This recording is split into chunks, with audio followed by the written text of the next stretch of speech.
वैराग्य का लक्षण है तावत कर्माणि कुर्वीत न निर्विद्येत यावता मत कथा श्रवणादो व श्रद्धा यावन न जायते।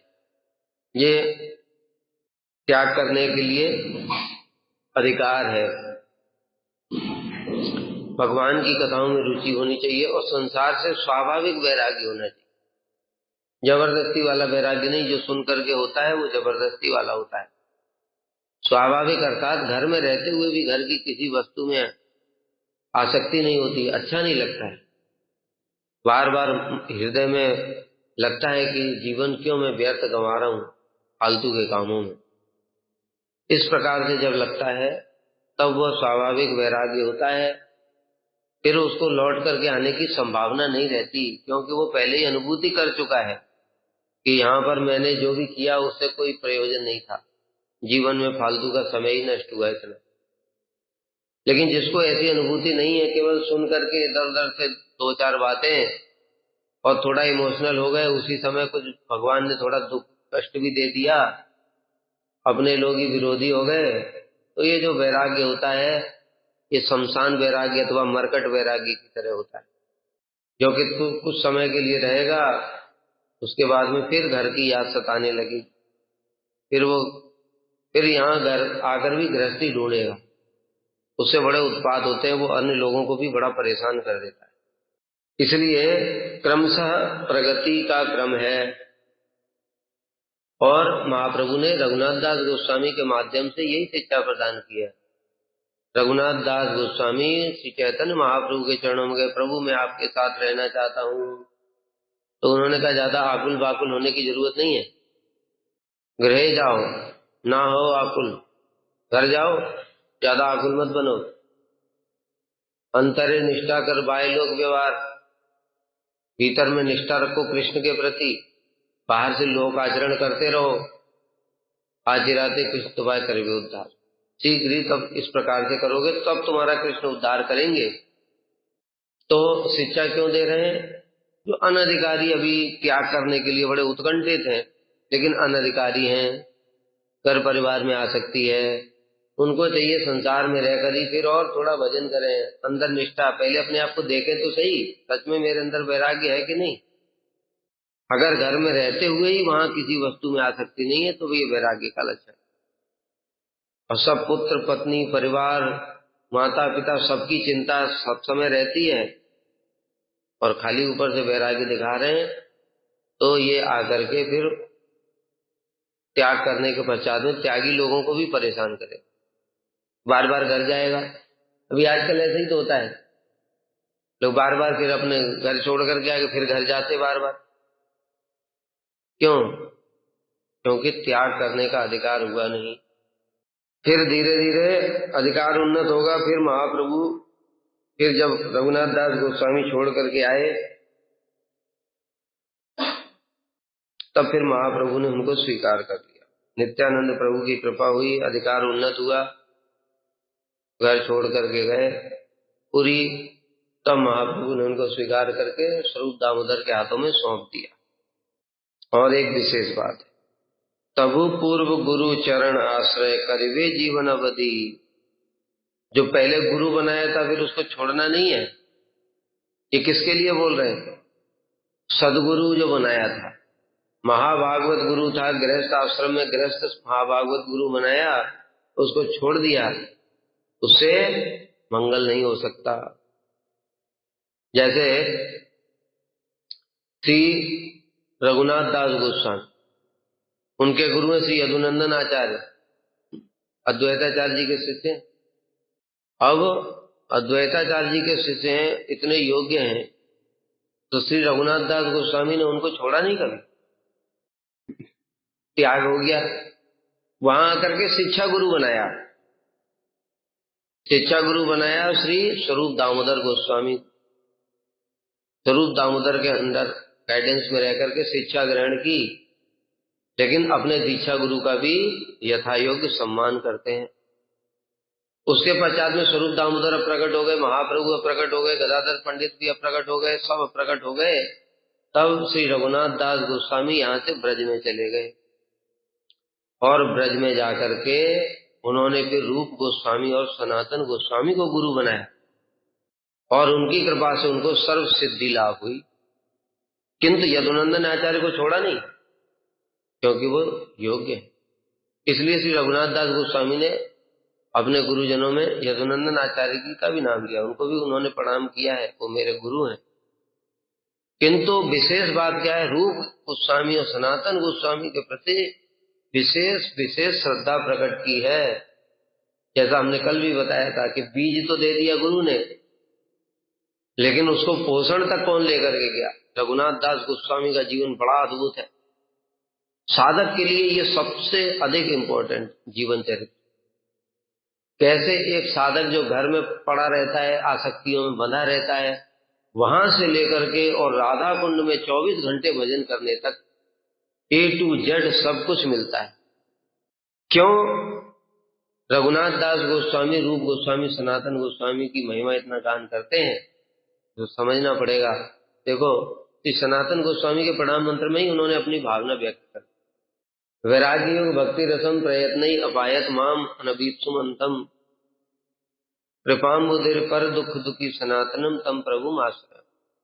कह रहे वैराग्य युग भक्ति रसम, उन्होंने मुझे वैराग्य भक्ति रस की शिक्षा प्रदान की। और तो वैराग्य तो उनका पहले से ही था।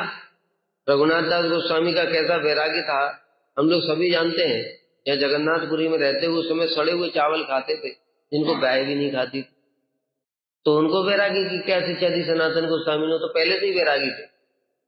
फिर ये विशेष है, वैराग भक्ति रसम, भक्ति रस युक्त वैराग्य। एक वैराग्य होता है हम जगत की कोई वस्तु को ग्रहण नहीं करेंगे, सब छोड़ दिया, समझ गए? ये होता है वैराग्य केवल। लेकिन एक वैराग्य होता है भक्ति रस युक्त वैराग्य।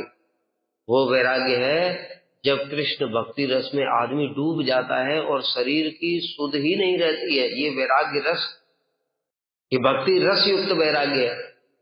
ये वो पहले वाले वैराग्य से कोटि गुना, मतलब कोई तुलना ही नहीं है, ऐसा श्रेष्ठ। जैसे गौर किशोरदास बाबा जी महाराज को वैराग्य नहीं करना पड़ता है। टॉयलेट में बैठ गए और उसी में बैठ करके राधा कृष्ण की लीलाओं का चिंतन कर रहे हैं, उनको कुछ पता ही नहीं है, उनको दुर्गंध नहीं आती। क्यों? वो भक्ति रस में डूबे हुए, शरीर की सुध बुद्धि नहीं है। एकादशी कब किया कब नहीं किया पता ही नहीं है। 3 दिन के बाद में एकादशी कर, क्यों? हरिनाम करते करते भक्ति रस में डूब गए, लीलाओं में चले गए, 3 दिन के बाद में होश आया। अब क्या एकादशी करें? परमहंसों के लिए कोई नियम नहीं होता। तो ये भक्ति रस है। तो वो भक्ति रस की शिक्षा रूप गोस्वामी सनातन गोस्वामी ने दिया रघुनाथ दास गोस्वामी को। और जब उसमें डूब गए तो अब वैराग्य करना नहीं पड़ता है, और भूख ही नहीं लगती, तो शरीर की चिंता ही नहीं है। इसलिए 12.5 घंटा में कोई कभी एक आकर के कोई ब्रजवासी 1-2 मट्ठा दे गया, वो पी लिया, नहीं दिया तो वो भी नहीं। ये है मुख्य। इसलिए शिक्षा गुरु का बड़ा महत्व है। वैराग्य प्रयत्न अपायत माम अनवीप्सु मंदम। मैं इस विषय में अंधा था, मतलब पता ही नहीं था ये रस क्या है, ये भक्ति रस क्या है, इसके विषय में मुझे कुछ भी ज्ञान नहीं था। माम अंधम अनवीप्सुम, पीने की इच्छा भी नहीं थी, लेकिन प्रयत्न ही अपायत, जबरदस्ती पान कराया। जैसे हमारे गुरु जी हैं, कौन जानता था ये भक्ति रस क्या है? तभी अधिकतर श्री स्वामी महाराज जी ने जो प्रचार किया तो गीता का विशेष रूप से प्रचार किया, भागवत का भी प्रचार किया थोड़ा बहुत, क्योंकि और उनके पास समय ही नहीं था। महाप्रभु की इच्छा से उनके लिए उतना ही काम था, उतनी सेवा महाप्रभु लेना चाहते तो उन्होंने सारे विश्व में कर दिया। लेकिन किसको पता था कि भक्ति रस क्या है? कौन जानता था? गुरु जी विदेश में गए और विदेश में जा करके उन्होंने जो पहली बार ही बोला तो अद्भुत। गुरु जी ने कहा, स्वामी महाराज जी तुमको बताने के लिए आए, कृष्णस्तु भगवान स्वयं, कृष्ण स्वयं भगवान है, मैं तुमको बताने आया हूं कृष्ण भगवान नहीं। एकदम से बिल्कुल चौंक गई सारी पब्लिक। तो कहते क्या बोल रहे हैं, हमारे गुरु जी के विरोध में बात कर रहे हैं? कहते नहीं, जो वहां तक जो बोल करके गए थे, मैं उसके ऊपर की बात बता रहा हूं। कृष्णस्तु भगवान स्वयं, कृष्ण स्वयं भगवान है। कहां तक भगवान है? इस ब्रह्मांड के 14 लोकों में कृष्ण स्वयं भगवान। वैकुंठ में कृष्ण स्वयं भगवान, अयोध्या में भी कृष्ण स्वयं भगवान है, उसके ऊपर द्वारका में भी भगवान है, मथुरा में भी भगवान है, ब्रज में भगवान नहीं। अगर ब्रज में उनको भगवान मान लेंगे तो भक्ति नहीं हो पाएगी। वहां उनको क्या मानना पड़ेगा? सखा है, मेरे पुत्र हैं, मेरे प्रियतम हैं। इसलिए मैं तुमको ब्रज की भक्ति के बारे में बताने के लिए आया हूं। और वहां पर तुमको अभी तक जो तुमने सुना कृष्ण भगवान है, ये भूल जाओ। क्योंकि अगर तुम उनको भगवान मानोगे तो उनको झूठा कैसे खिलाओगे? सेब लेकर के आना, पहले आधा खा लेना, फिर ठाकुर जी को कहने लो खाओ तुलसी डाल के। है हिम्मत? लेकिन सखा तो यही करते हैं।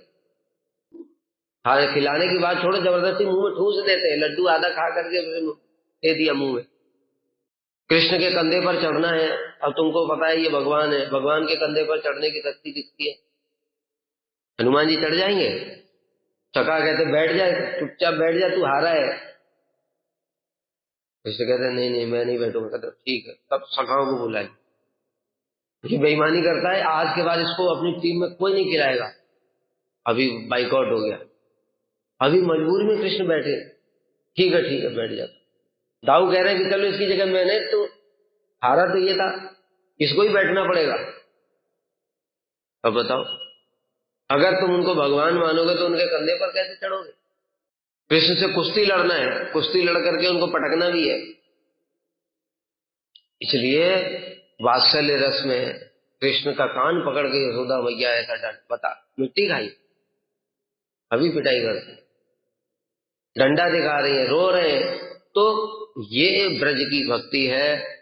और फिर गोपियां उनके गोपियों के चरण दबाते, कृष्ण गोपियों के चरण दबाते। कृष्ण से कौन चरण दबाएगा बताओ? तो ये जो है ब्रज की भक्ति, इसमें तुमको भूलना पड़ेगा कि कृष्ण भगवान है। उसके नीचे तक याद रखना पड़ेगा, मथुरा तक सबको पता होना चाहिए कि कृष्ण भगवान है, उनकी पूजा करनी है, वो सबके ईज हैं, पूज्य हैं, सब उनकी पूजा करेंगे लाइन से। लेकिन ब्रजवासी सब कुछ भूल करके उनको गालियां सुनाएंगे, और वो गालियां उनको वेद स्तुति से भी प्रिय लगेंगी। ये है भक्ति रस। तो गुरु जी ने जगत को भक्ति रस प्रदान किया। वही रस, भक्ति रस के लिए श्री रघुनाथ दास गोस्वामी, अब ये जो कह रहे हैं रघुनाथ दास गोस्वामी, इसको समझो। जो रघुनाथ दास गोस्वामी कह रहे हैं, इस बात को समझो। प्रयत्न ही अपायत माम अनभिप्सु मंदम। मेरी एक तो इच्छा नहीं थी, जानता ही नहीं था, अंधम, उस विषय में अंधा था। अंधा था मतलब अनभिज्ञ था। और दूसरा, पीने की इच्छा भी नहीं थी, लेकिन जबरदस्ती पान कराया। और यही बात तो देखो, जो जगत के लोग थे वो जानते थे भक्ति रस क्या होता है। एक तो अंधे थे इस विषय में, और दूसरा पीने की इच्छा भी नहीं थी। गुरु जी ने बार बार बोल बोल करके, भाई वैदिक भक्ति, रागानुगा भक्ति, रागात्मिक भक्ति, संबंध अनुगा, कामानुगा, संभोग इच्छामयी, तत्त भाव इच्छामयी, जा जा करके सारी दुनिया में इन सब बातों को पुनः पुनः बताया। रूप गोस्वामी की विरह तिथि में 3 दिन का उत्सव प्रारंभ किया, सारे ब्रजवासियों को बताया रूप गोस्वामी की महिमा क्या है। रूप गोस्वामी की महिमा क्या है? यही तो है महिमा, परकिया रस, भक्ति रस। तो जबरदस्ती पान कराया, जिस विषय में सारे के सारे जगत के लोग अंधे थे। इसलिए रघुनाथ दास गोस्वामी कह रहे, उन्होंने कृपाम्बुधिर, कृपा के सागर, पर दुख दुखी, दूसरों के दुख से दुखी होने वाले, सनातनम तम प्रभु आश्रयामि, ऐसे श्री सनातन प्रभु का मैं आश्रय ग्रहण करता हूं। यहाँ पे यदुनंदन आचार्य का नाम लिया, सम्मान किया उनका गुरु के रूप में। लेकिन रस किसने पिलाया? सनातन गोस्वामी। और फिर रूप गोस्वामी तो उनके सब कुछ है। श्री रूप मंजरी कराचित पाद पद्म, ये तो उन्होंने ही तो लिखा है, रघुनाथ दास गोस्वामी। गोष्ठेन्द्र नंदन भुजार पित मस्तक काया, आमोदतः कनक गौरी पदार्थ संवाहनान सनकेश किम करिस। श्री रूप मंजरी राधा जी के चरण कमलों को संवाहन कर रही है और राधा जी अपना मस्तक कृष्ण की गोद में रखे हुए हैं और रूप मंजरी धीरे धीरे उनके चरणों को दबा रही हैं। तब रूप मंजरी कृपा करके मुझे थोड़ा इशारे से बुलाएंगी कि लो थोड़ा तुम भी चरण दबा लो। ये रस है। तांबूल अर्पण पाद मर्दन, कितना सारा आशा भरई अमृत सिंधु, पूरा रघुनाथ दास गोस्वामी का तो रस ही रस है। बिलाप कुसुमांजलि, इसलिए गुरु जी कहते थे,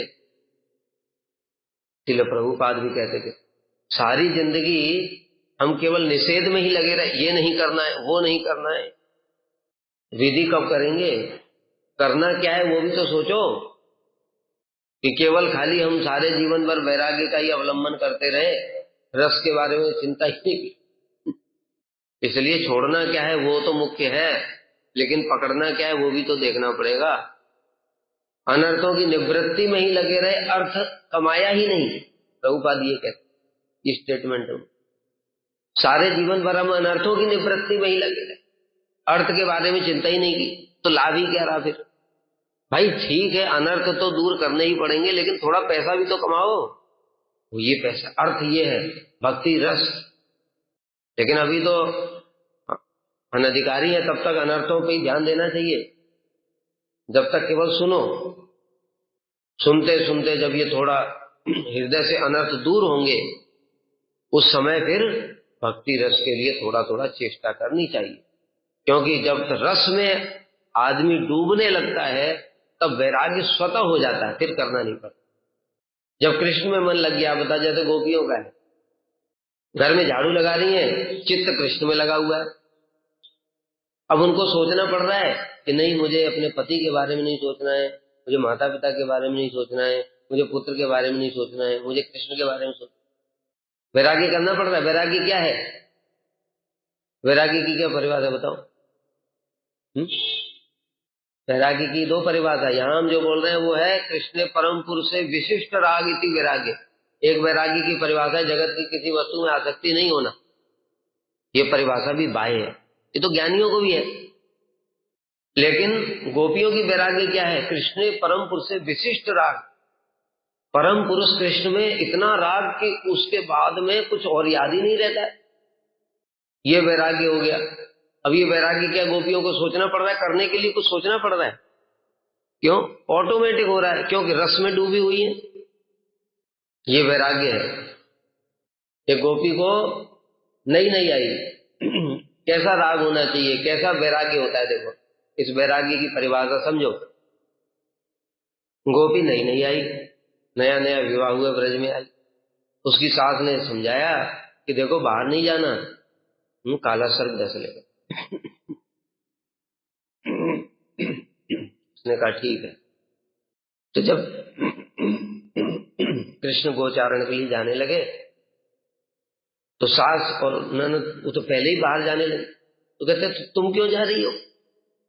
मुझे तो मना किया बाहर मत जाना, तो तुम खुद क्यों जा रही हो? भाई कोई आचरण खुद नहीं करेगा, दूसरे को शिक्षा देगा तो पूछेगा ना वो। उन्होंने कहा देखो हमको तो पहले ही डस चुका है, अभी क्या कर सकते, जैसे तुमको डसा नहीं है तुम सावधान रहो। और बाहर चली गई। कृष्ण बंसी बजाते हुए गोचारण के लिए निकले और बस गोपी के कान में बंसी की ध्वनि गई, उसका चित्त आकर्षित हुआ और वो बार बार सोच रही है कैसे जाऊं कैसे जाऊं।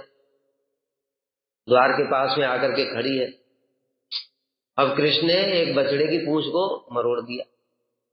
वो इस जगत में जो भी है सब कृष्ण की सेवा के लिए। बछड़े की पूंछ मरोड़ने का मतलब बछड़े को पता है। वो दौड़ करके गया और वो गोपी के घर के सामने खड़ा हुआ और कृष्ण भी उसको बछड़े को पकड़ने के बहाने से वो गोपी के घर के सामने पहुंच गए। और बछड़ा तो बहाना था, वहां जाकर के तिरछी चितवन से एक बार बस गोपी की ओर देखा। एक बार देखते ही चित्त चोरी हुई और हंसते हुए चले गया। और चले गए। वो गोपी तो बस देखे ही जा रही है, वो कृष्ण का मुख की ओर देख रही है। वो देखे कृष्ण चले गए, लेकिन वो उधर ही देखे जा रही है, वो कुछ याद।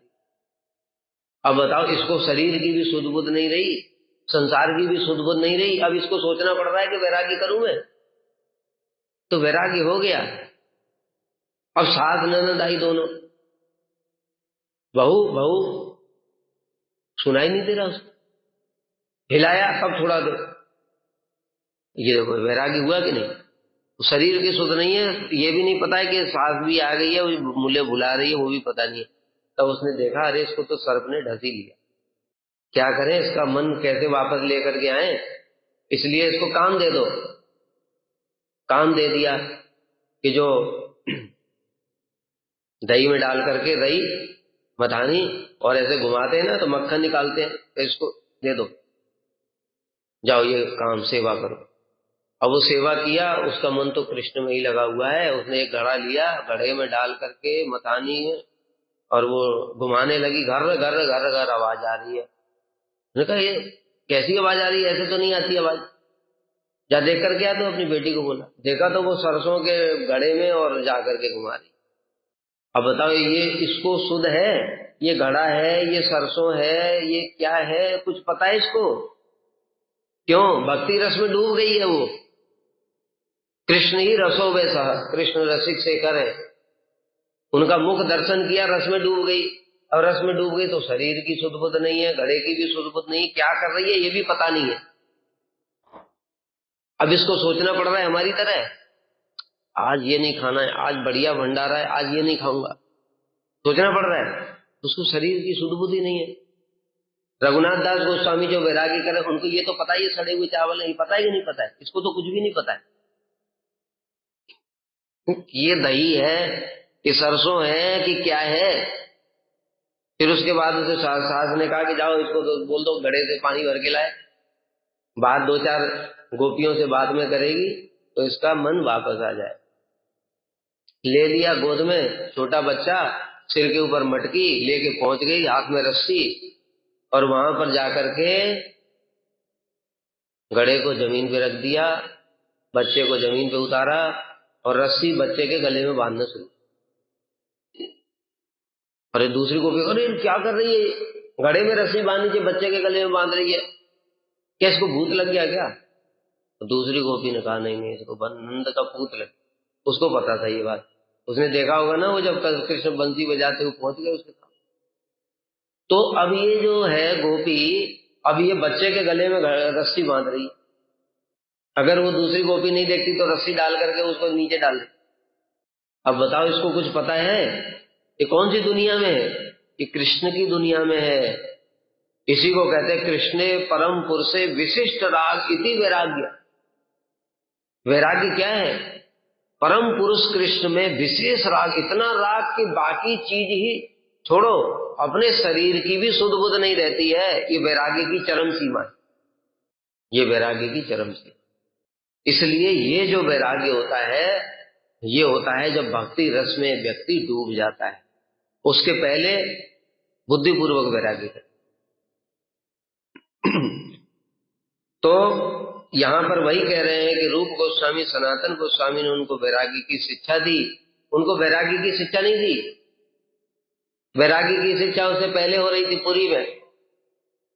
रूप गोस्वामी सनातन गोस्वामी ने भक्ति रस की शिक्षा दी, और जैसे ही भक्ति रस की शिक्षा हुई तो वैराग्य तो उसके पीछे पीछे चल रहा है। अब रघुनाथ दास गोस्वामी 22.5 घंटा भजन करते हैं, 1.5 घंटा सोते हैं, उसमें भी स्वप्न में भी जैसे ही नींद लगी, मतलब हरे कृष्ण मंत्र जब करते करते सोए, उस समय कृष्ण का चिंतन चल ही रहा था, और जैसे ही करते करते थोड़ी सी नींद आई, वो जो चिंतन चल रहा था वही कंटिन्यू है, वही लीला। स्वप्न में भी राधा गोविंद की सेवा कर रहे हैं, 24 के 24 घंटे वैराग्य। इसको कहते हैं भक्ति रस। तो ऐसे जो गुरु हैं जो हमको वो भक्ति रस का पान कराने वाले हैं, उस गुरु की कोई तुलना नहीं। कोई जगत का व्यक्ति तो कोई इस बात को सोच भी नहीं सकता, देगा क्या? ये साधारण वस्तु नहीं है। वो ब्रज रस रसिक जो होगा, इसलिए कल बताया था ना, गुरु जी क्यों कहते थे गिरिराज जी से, राधा कुंड से साधु संग मांगो, मैं प्रचार कर लूंगा। प्रचार तो बहुतों ने किया है, रामानुजाचार्य ने प्रचार नहीं किया, मध्वाचार्य, विष्णु स्वामी, निम्बादित्य, इन लोगों ने प्रचार नहीं किया क्या? ये भक्ति रस दे सकते हैं। इसलिए गुरु जी कहते, समझ में आ रही, ब्रज रस रसिक, तो ऐसा रस दे देंगे कि तुमको कुछ करना ही नहीं पड़ेगा। वैराग्य सन्यास लेना नहीं पड़ेगा। गोपियां सन्यासियों की बाप है। जो सन्यासी लोग जिस चीज को चाहते हैं, बताए ना, वांछन्ति यद भवभीयो मुनियो वयम च, उद्धव जी नैष्ठिक ब्रह्मचारी, नारद जी नैष्ठिक ब्रह्मचारी, चतुर्सेन नैष्ठिक ब्रह्मचारी। जो नैष्ठिक ब्रह्मचारी जिस चीज को चाहते हैं वो तो गोपियों की चरण धूलि में पड़ी। ये विशेष बात है। इसलिए भाई ये भक्ति रस है, ये चमत्कार है। रस का मतलब ही चमत्कार होता है। रस की परिभाषा क्या पता है? पता है? रसे सारस चमत्कारो यस्तो बिना न रसो सह। रस का मतलब है चमत्कार, उसके बिना रस नहीं है। तो इसलिए चमत्कार का मतलब क्या है? जो भक्ति में जब कृष्ण को इतना आनंद वशीभूत हो जाते हैं, इतने चमत्कार दृष्टि से कोई सेवा करता है कृष्ण की, वैदिक भक्ति वाली नहीं, चमत्कार। चमत्कार का मतलब जो कृष्ण भी नहीं सोचा है ऐसी भी सेवा हो सकती।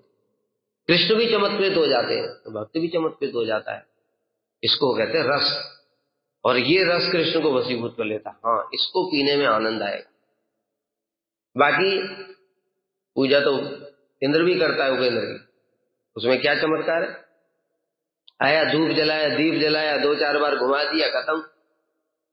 इसमें क्या चमत्कार है? इसलिए सखा लोग कृष्ण के साथ खेलते हैं, कंधे पर चढ़ जाते हैं, गालियां सुनाते हैं, उनको प्रेम करते हैं, सेवा भी करते हैं। गोपियां भी इसी प्रकार से ताने मारती हैं, कपटी, धूर्त, लंपट, और प्रेम भी करती हैं, सेवा भी करती हैं, अपना सब कुछ त्याग कर देती है। ये है चमत्कार। ऐसा अगर कोई गुरु मिल जाए तो उसे शिक्षा ग्रहण करनी चाहिए, किंतु पूर्व गुरु को त्याग नहीं करना चाहिए। अगर पूर्व गुरु सदगुरु है, मुख्य विशेष बात क्या है? अगर पूर्व गुरु सदगुरु नहीं है, मान लो अब संसार में कोई है तो उसको थोड़ी पता है सदगुरु क्या है, सदगुरु क्या है, भक्ति रस ये सब क्या है, वो जानता है क्या? हम ही कौन सा जानते थे? तो वहां जो हमने देखा कि हाँ कोई व्यक्ति है, गृहस्थ अपना सारा धर्म ठीक निभाता है, गृहस्थ होते हुए उसकी आसक्ति नहीं है, भजन भी करता है, उसी को गुरु बना लिया हमने। बाद में पता चला कि उसका तो कोई संबंध ज्ञान ही नहीं था। ये तो बाद में समझ में आया, जब कौड़ी मठ के संपर्क में आए और देखा कि भक्ति क्या है, समझ में आया संबंध ज्ञान क्या है, गुरु संबंध ज्ञान प्रदाता होना चाहिए। तब ऐसा दूसरा सदगुरु मिल जाता है, संबंध ज्ञान प्रदाता है, तब दोबारा दीक्षा लेनी चाहिए क्योंकि इसका मंत्र संबंध ज्ञान युक्त है। और पहले से ही कोई यदुनंदन आचार्य जैसा गुरु है तो उन्होंने संबंध ज्ञान दिया ही है, अब केवल पुष्ट करना है। हृदय चैतन्य प्रभु ने श्यामानंद प्रभु को संबंध ज्ञान युक्त मंत्र दिया है, उनको संबंध ज्ञान है उन्होंने, लेकिन संबंध ज्ञान युक्त मंत्र दिया, बीज, लेकिन उसको पोषण करने के लिए शिक्षा गुरु चाहिए। तो वो शिक्षा गुरु के पास चले गए, जीव गोस्वामी के पास, तब दोबारा दीक्षा लेने की जरूरत। और इधर रघुनाथ दास गोस्वामी, यदुनंदन आचार्य से मंत्र मिला, उसके बाद स्वरूप दामोदर से शिक्षा लिया, स्वरूप दामोदर के बाद में रूप सनातन से शिक्षा ली और फिर सिद्धि प्राप्त हो गई। दोबारा दीक्षा नहीं ली उन्होंने, मंत्र लेने की आवश्यकता नहीं। तो ये सब विचार करना पड़ता है। तो जीवन अवधि जब तक जीवन है तब तक ऐसे गुरु को छोड़ना नहीं चाहिए, उस गुरु का आश्रय करके रखना चाहिए।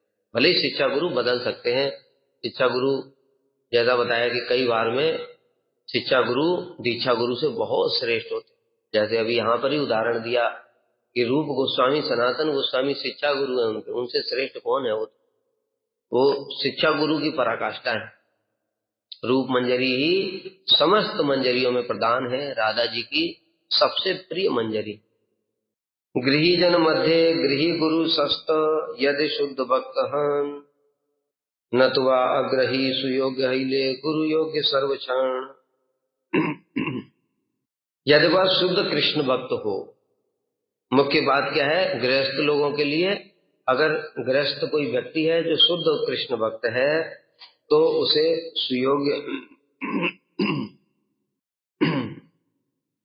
सुयोग्य जान करके उससे दीक्षा ग्रहण कर सकते। नतुवा अग्रही सुयोग्य ही ले गुरु योग्य सर्वक्षण।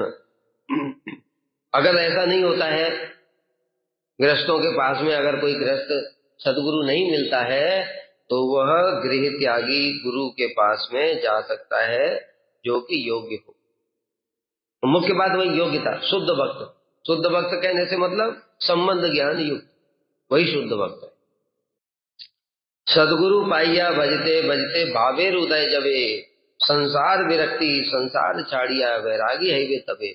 सदगुरु को प्राप्त करके भजन करते करते भाव का जब उदय हो जाता है, भाव उदय होते ही संसार में आसक्ति रह नहीं सकती, क्योंकि वो शरीर से ऊपर उठ गया। जब तक हमारा भाव प्रकाशित नहीं हो रहा है तब तक हमको शरीर में प्रतिष्ठित है। शरीर में जब तक प्रतिष्ठित है तब तक देखेंगे ये मेरी माँ है, ये मेरा पिता है, ये मेरा पुत्र है, ये मेरी पत्नी है, ये मेरा परिवार है, ये है वो। जैसे ही भाव प्रकाशित हुआ ये दिखना बंद हो जाता है। अब वो आत्मा का संबंध देखता है, सभी आत्मा है, सभी कृष्ण के दास हैं। तो अब इसका अधिकार हो जाता है, ये वैरागी होकर के घर संसार छोड़ सकता है। अब इसको अन्य कुछ भी गृहस्थों के नियम पालन करने की आवश्यकता भी नहीं होती है।